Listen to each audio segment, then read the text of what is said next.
Olá, tudo bom? Nós estamos aqui para mais um episódio do Evidências em Pediatria. Eu, Marisi Toffoli, junto com a Simone Ramos, e temos o prazer de receber hoje, para falar de assuntos variados e bastante polêmicos, a Bárbara Brito. Ela que é alergista, imunologista, fez mestrado na Unifesp nessa área. Então é um prazer enorme, Bárbara, receber você aqui. Eu que agradeço muito o convite. Para mim é um imenso prazer poder estar aqui com vocês e discutir sobre temas que trazem tantas dúvidas, né? Com certeza. Nós vamos começar logo por temas polêmicos, né, Simone? A Bárbara é uma querida, todo mundo sabe que ela é uma das principais que eu indico na alergia, porque eu falo que a gente precisa muito de parceiros que falem a mesma linguagem que a gente. E hoje a gente está inundado de informações, a gente estava aqui agora mesmo no outro episódio discutindo sobre onde buscar informações de qualidade. E uma das coisas que a gente tem visto muito, Bárbara, hoje é sobre imunidade. Como a gente pode aumentar nossa imunidade? Realmente existe algo milagroso que faça com que minha imunidade aumente? Essa pergunta, doutora De Simone, milhões! eu brinco no consultório que se eu tivesse a resposta específica, eu já tinha ganhado o prêmio Nobel, né? Assim, infelizmente, a gente não tem uma resposta robusta para isso, que a gente sabe, né? Que uma criança que dorme bem, uma criança que se alimente, e aí a evidência é de dieta mediterrânea, né? Que tenha maior quantidade de frutas, verduras, proteínas. Criança que esteja com as suas vitaminas em dia, né? Fazendo reposição adequada, que a gente sabe da importância dos micronutrientes. E exposição também precoce, principalmente a vitamina S que a gente brinca, né? Então, pacientes que têm esse contato com animais de fazenda, eles vão ter uma exposição melhor para a microbiota pessoal e isso pode impactar, sim, na imunidade.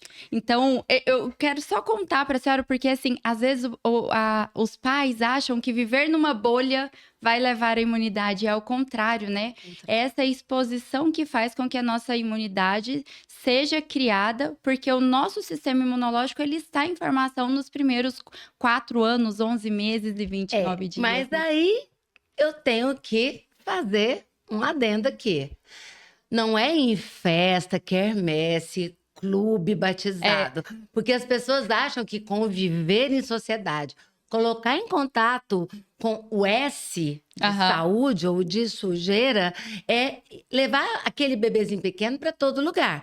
Você falou e você frisou muito bem, ir para uma fazenda com animais que estejam ali, porque eu acho que as pessoas, quando elas falam sair da bolha, quando é que eu vou sair da minha bolha? Elas entendem que elas podem conviver, por exemplo, numa festa junina com 1000 pessoas. Não, concordo com a senhora.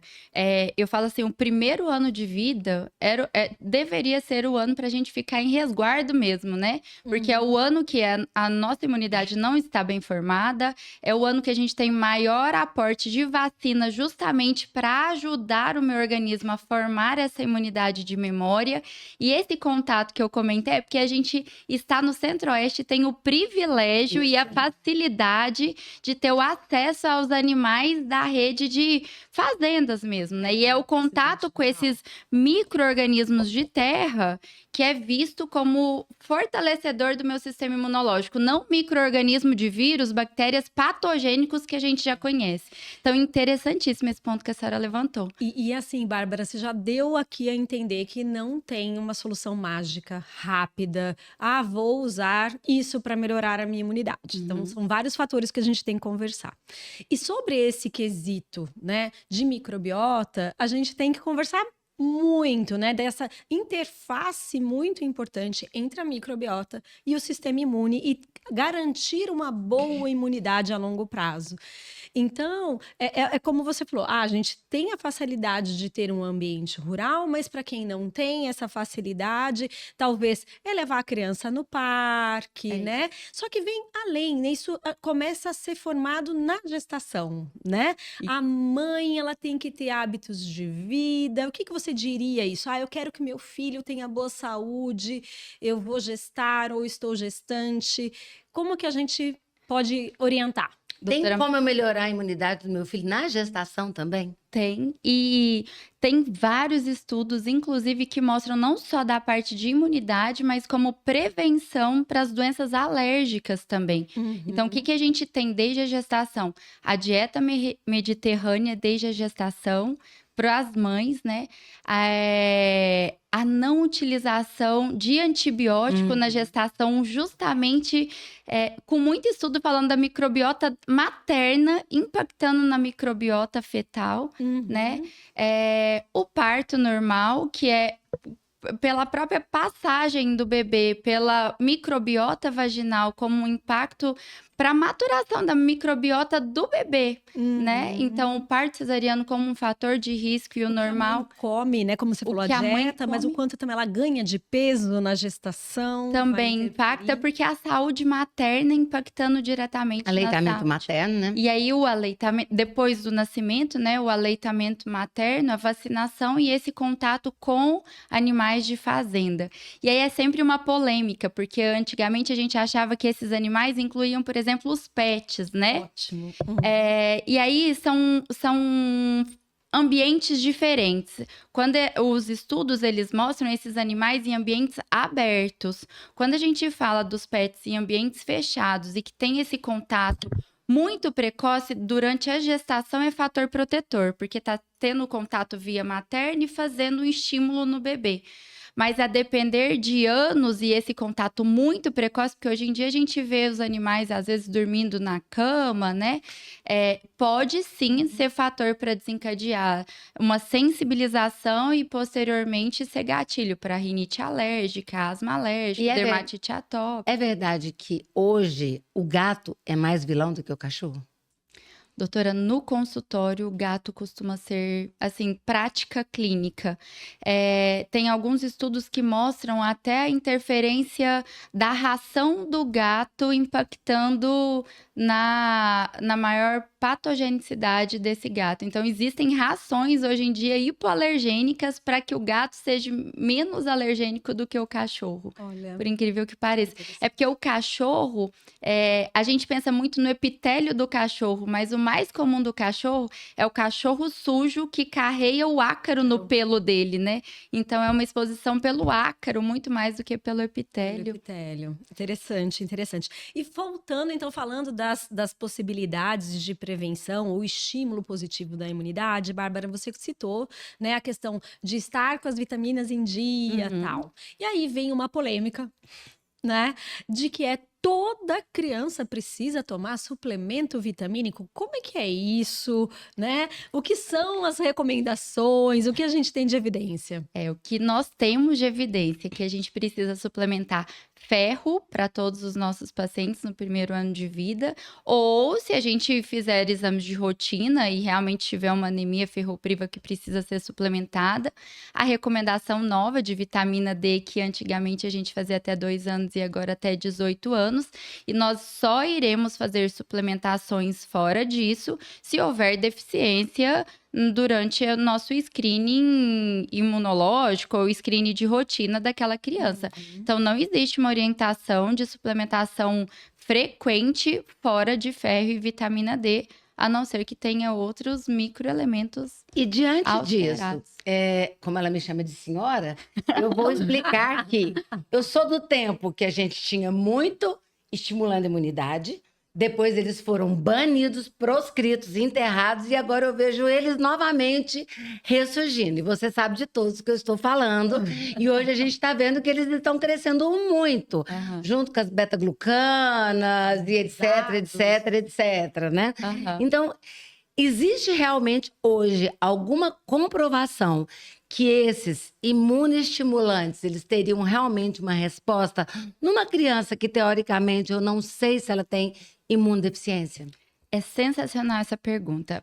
A doutora Carolina Aranda, que hoje em dia é a nossa chefe dentro da imunologia na Unifesp, ela deu uma aula maravilhosa sobre isso. A gente deveria sempre pensar em suplementar ou fazer alguma outra coisa com esses outros suplementos lisados bacterianos quando eu tenho certeza absoluta que eu não estou frente a um erro inato de imunidade. Perfeito. Porque nós não investigamos adequadamente. Isso. Todo mundo esquece dos 10 sinais de alerta.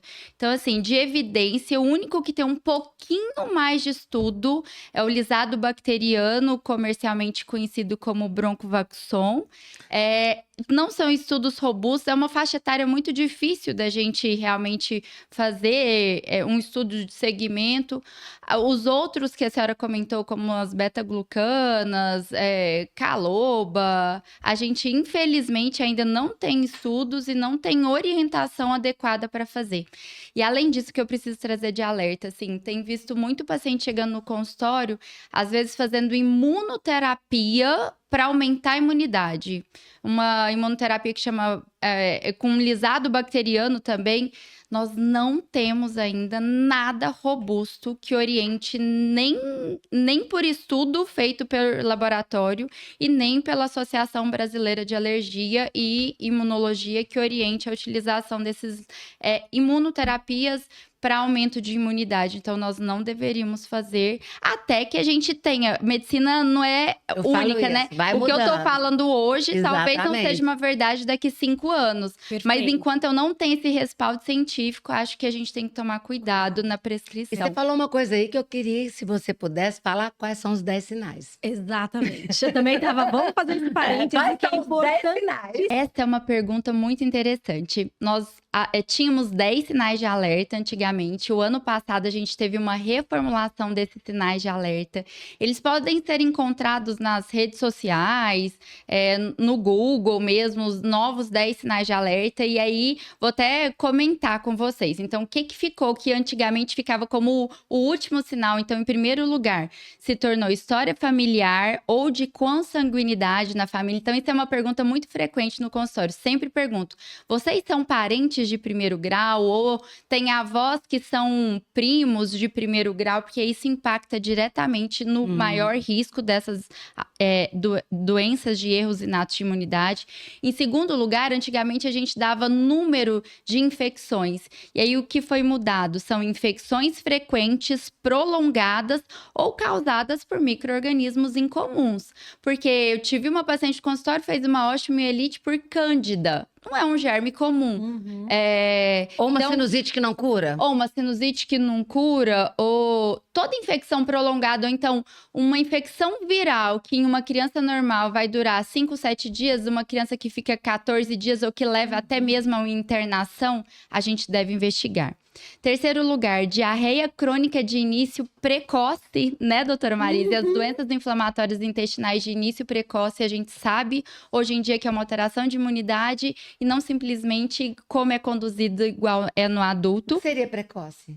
Precoce é menos. A gente tem várias classificações. Na verdade, abaixo de 2, 3 anos é very, very early. É muito precoce. Então seria após os 3 anos. Não, na verdade, a gente tem quadro de dentro do primeiro ano de vida que eles se manifestam, né? E são pacientes em conjunto, porque muitas vezes eles parecem uma diarreia crônica, muitos deles são tratados como alergia alimentar de maneira crônica. Esse diagnóstico ele fica atrasado. Aquela diarreia que não melhora.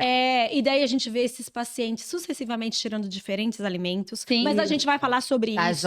Só para o paciente saber o que é precoce. Porque na cabeça dele, se ele acabou de dar luz, tá lá amamentando, fez 10 vezes, ele acha que tá com diarreia precoce. Não. Não, são pacientes graves, né? Então, são pacientes que têm diarreia crônica, baixo ganho de peso, que eles vão fechar o diagnóstico ou de doença de Crohn ou de retocolite, mas de início muito precoce. Ótimo. E a gente sabe que, na verdade, é uma alteração da minha sinalização, principalmente relacionado com interleucina 10 e os seus receptores. E é legal a gente saber disso, porque o tratamento é transplante de célula-tronco hematopoética como curativo. Então, a gente tem que... quadros alérgicos graves, então, paciente com dermatite atópica grave, ele sempre tem que ter diagnósticos diferenciais, porque o SCID, ele pode nascer com síndrome de homem, que é aquela pele com muita vermelhidão, descamação. Então, a gente precisa fazer diagnóstico diferencial. Reações adversas incomuns às vacinas atenuadas, como BCG, febre amarela e rotavírus. Então, as vacinas de vírus vivos que causam alterações estranhas, a gente também deve investigar a imunidade. Características sindrômicas associadas, e aí a gente fala muito, pacientes com síndrome de Down e de George, muito conhecidos, precisam ser investigados. Déficit de crescimento, porque tá junto com baixo ganho de peso, febre recorrente, persistente, sem causa definida, no grupão das autoinflamatórias, manifestações precoces ou múltiplas de autoimunidade, como citopenias e endocrinopatias.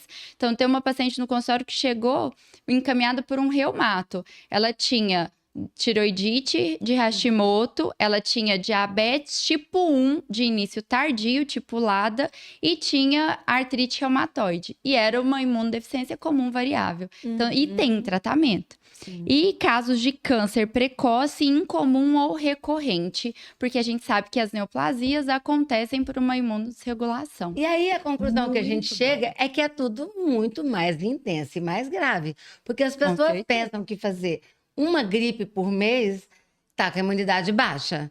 E na realidade, a gente tem que definir gripe também. Não, e aí Né? eu preciso compartilhar, né? Meu menino tá com 4 anos, esperei os 4 anos porque a minha unidade tá mais bem formada para ir pra escola. Foi pra escola, tá na o nono resfriado do ano, mais uma escabiose. E isso é normal, gente, é criança em convívio. É. Foi Porque uma não- ótima coisa que você falou agora, né? Você esperou os 4 anos. Você esperou por opção ou porque você achava que a imunidade dele estaria melhor?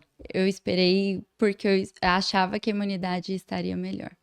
Porque a gente sabe, estudando, que a Isso. imunidade vai estar melhor a partir dos 4 aninhos. Então, assim, a minha resposta imunológica está mais robusta. Ele fica doente? Fica. Mas eu não precisei usar nenhum antibiótico esse ano, eu não precisei levar ele ao pronto-socorro nenhuma vez. E eu Se não a mãe te precisei perguntar, internar nenhuma vez. Doutora Bárbara, qual a idade ideal para colocar o meu filho? Eu tenho Isso. condições, eu posso ficar com ele. Não aquela mãe que tem que trabalhar, que ela Sim. precisa. A sua resposta é 4 anos. 4 anos. Sim, sem dúvida. Voltando às perguntas polêmicas, Aham. tá? Porque esse é o tema das perguntas polêmicas. Vamos falar um pouquinho, eu queria que você falasse sobre o uso de probióticos para melhorar a imunidade.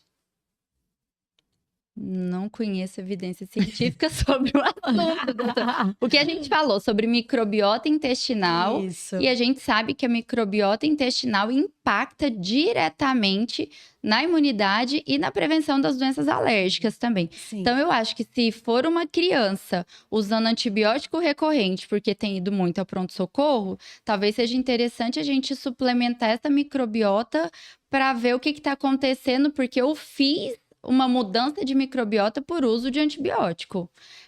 Acho que isso a gente poderia pensar. Agora, usar probiótico falando que vai aumentar a imunidade, a gente não tem nem cepa para isso, para eu confirmar que isso vai né? acontecer. Cientificamente, não.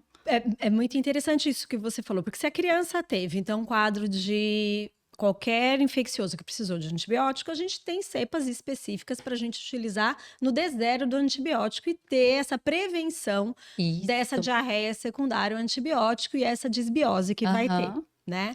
Por outro lado, eu já vi, e isso que eu queria saber, se dentro da alergia, imunologia, dos guidelines de vocês, se você tem, eu sei que são ainda poucos estudos, por exemplo, para a criança que vai à creche, que a criança que entrou na escola, aí às vezes se falam, usa tal cepa para prevenir o número de infecções respiratórias. Não. Não tem O nenhum que a guide com gente relação a tem isso. de guideline é associado com alergia alimentar, com lactobacillus raminosos do tipo GG, Uhum. específico.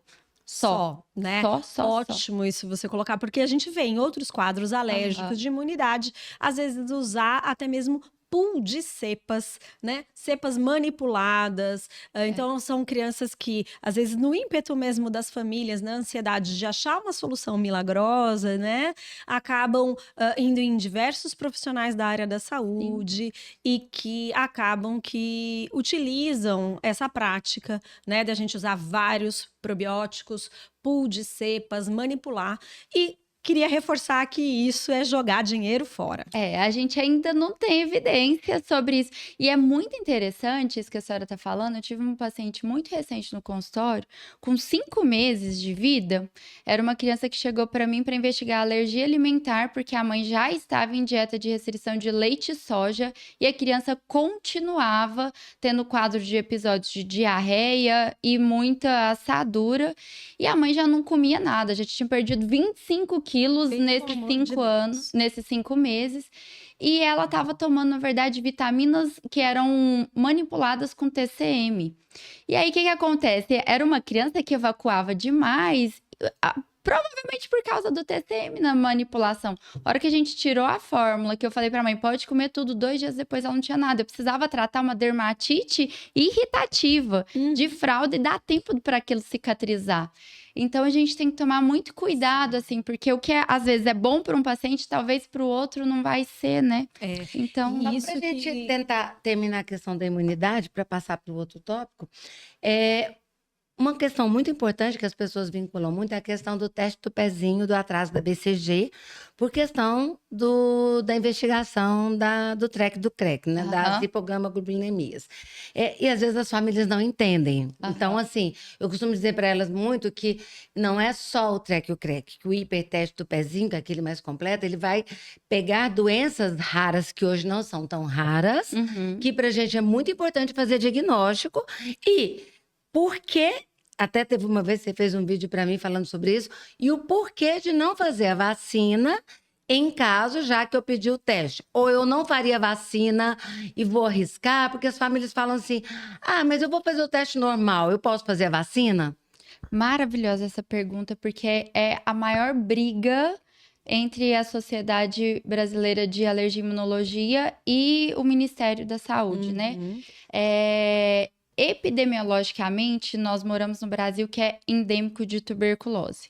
No fim das contas, o que ficou pautado entre as duas sociedades é que, para a população em geral, vai se fazer o exame no momento que for feito e vai fazer a vacina de BCG, porque, por exemplo, em São Paulo, a vacina de BCG é feita na maternidade antes da alta, diferente daqui de Goiânia, que a vacina é feita depois que a gente tem alta.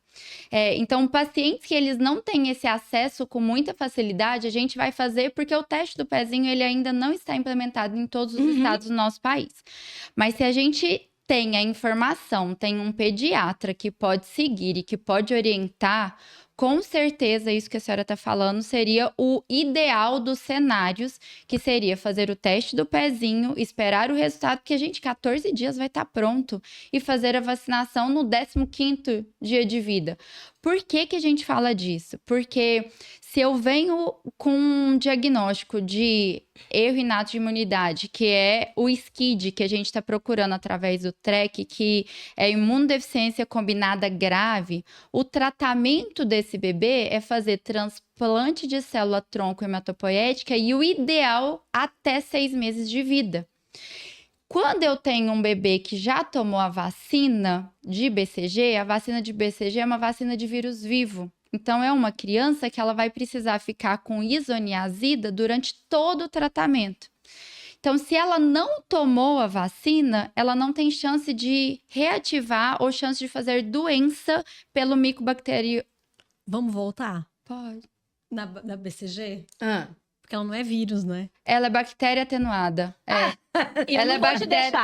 Na verdade. Bactéria atenuada. Não vou te que eu queria falar que era a primeira vacina viva. Viva. É verdade. Viva, por conta disso que faria. Por causa de. Volta naquele pedaço. Eu fiquei pensando, não deixa. Bárbara. Não. É bactéria atenuada. Frase. Ixi, deixa eu pensar. Pode ir? E daí a gente finaliza esse da imunidade. Para terminar, aí a gente faz das infecções. Porque a vacina de BCG é a primeira. Nesse pedaço aí. Porque a vacina de BCG é a primeira vacina de vírus de bactéria, né? Micro-organismos vivos. Pronto. Porque a vacina de BCG é a primeira vacina de micro-organismos vivos. Então, eu tenho a chance de fazer uma doença através da vacinação. E se eu tenho essa oportunidade, eu tenho essa orientação, sim, eu faria depois. No meu filho, eu fiz o teste ampliado, e isso é outra coisa que a gente precisa muito conversar. Porque às vezes a gente fala que é o teste ampliado, mas esse teste ampliado, quando eu chego no laboratório, não inclui TREC e CREC, Isso. porque vem um pedido à parte. Isso. E a gente precisa orientar os nossos pacientes que, para ser completo, precisa ter TREC e CREC. Aí, uma coisa que a gente tem que falar, que pensar, eu nunca peguei. Eu e a Bárbara, ano passado, pegamos 2, com TREC e CREC no limite, assim, na trave. E o que a gente começa a observar? Que eles podem ter infecções mais frequentes do que as outras crianças, porque as pessoas falam, nunca vi, eu nunca vi, eu nunca vi. Ninguém quer ver, né, Bárbara? Mas a gente vê que esse nível que às vezes as pessoas falam assim, igual a Bárbara fala, a gente não tem que interpretar o valor mínimo e máximo. O que está acontecendo ali para ter gerado aquele valor mínimo? Sim, sim. E assim, uma mãe que esteja num processo de infecção, o TREC vai vir alterado. Um bebê que nasceu prematuro, o TREC vai vir alterado. Um bebê que tem outras doenças, por exemplo, é uma síndrome de Down, tem cromossomopatias, o TREC vai vir alterado. Então, na verdade, a gente quer que com esses exames, a Unifesp tem um caso de um paciente com TREC alterado que era leucemia neonatal. Que se não tivesse pelo TREC, não ia fazer diagnóstico precoce, não ia ter tratamento e a criança talvez não estaria viva como ela está. Então, assim, é para triagem. Isso. Não é um exame que faz diagnóstico. Ele tria o paciente que precisa ser investigado e, posteriormente, a gente vai fazer exames específicos para fechar ou não o diagnóstico. E para a gente ir finalizando esse episódio sobre imunidade, Bárbara, o que você tem para falar dos óleos essenciais e daí já emenda deixando dicas de leitura para gente, não só para os pediatras que estão nos ouvindo, mas também para as famílias. Tenho medo. O último congresso brasileiro, a gente teve uma sessão específica de dermatite de contato por óleos essenciais. Então, quanto mais a gente é exposto, mais eu tenho possibilidade. Por exemplo, o nosso maior órgão é a pele. Então, se eu tiver dermatite atópica, eu tenho mais chance de fazer dermatite de contato alérgica pelos óleos essenciais. Então, acho que a gente tem que ter parcimônia. Tudo que é modismo, a gente tem que ter um pouco de calma, porque vai ser bom para um, mas para outro nem sempre vai ser bom. E aí eu acabo recebendo os que tiveram sempre muito problema, né? Sim. Então eu tenho medo. Eu falo o seguinte, que o que a gente chega de conclusão de tudo que você disse aqui? Imunidade é uma vida saudável, é uma gravidez controlada, é uma mãe que conseguiu não ter um estresse tóxico na gravidez, que não teve hipertensão gestacional, diabetes tipo 2, que não precisou usar antibiótico. Mas isso é utopia. Mas é o nosso sonho é que isso aconteça. Que esse bebê nascendo em melhores condições, em parto normal, aleitamento materno, introdução alimentar adequada, um bebê que tem vacina em dia, que vive num ambiente saudável, a imunidade, ela vem com tudo isso. Um bom sono, um bom cuidado, um bebê acolhido. Que fora isso, nós não temos muita comprovação científica do que anda sendo feito por aí. Nós temos medo, eu também tenho muito medo. Eu costumo dizer para o paciente, às vezes na minha caixinha de pergunta vem lotado, que a senhora acha óleo essencial, eu não gosto de polemizar, eu odeio polêmica, eu só costumo dizer para minhas pacientes, eu tenho rinite, eu espirro com óleo, eu espirro com incenso, eu espirro com cheiro. Eu chego nos lugares, eu começo a espirrar. Se esse bebê for ter rinite e você começar a usar alguma coisa que vá abrir a porta no momento que ele não tem nada pronto, eu posso piorar a vida desse bebê. E eu costumo dizer, eu não tenho formação para falar o que tem ali. O que tem ali, eu não sei. Eu não tenho domínio sobre aquilo, eles são misturados. Então, você falou que tenho medo e eu falo que eu tenho desconhecimento e por ser alérgica, eu não prescrevo. Tenho extremamente receio de usar qualquer coisa que leve a espirrar. E eu acho que o que você falou sobre tudo isso, acho que a gente pensa muito sobre isso, né? Mas a gente gostaria de falar para você, onde o paciente procura e onde o profissional procura informações sobre esse assunto. No site da ASBAI, é só digitar no Google ASBAI Nacional. A gente tem todos. Eu até deixei com vocês um e-book que foi feito esse ano para pacientes que queiram entender mais sobre o que é erro inato de imunidade. Se você tem ou tem algum paciente que tem erro inato de imunidade, existe uma associação dos pacientes com erro inato de imunidade que todo ano, quando a gente faz o Bragid, que é o evento que a gente faz uma vez ao ano sobre atualizações, existe em conjunto o evento dos familiares, da associação. Então, assim, o que não falta hoje em dia é forma de conhecimento, forma de compartilhar e da gente buscar o melhor para os nossos pacientes, E né? fugir das Diagnóstico soluções mágicas, né? É porque se fosse mágica, a gente teria resolvido o problema, né? Com certeza, com certeza. Obrigada, Bárbara. Eu que agradeço, é um prazer estar aqui com vocês. Esse foi mais um episódio, então, com a doutora Bárbara sobre imunidade nas crianças. Convido a vocês a mandar suas dúvidas, a deixar seus comentários e sugestões do que a gente pode abordar nos próximos episódios. Até mais!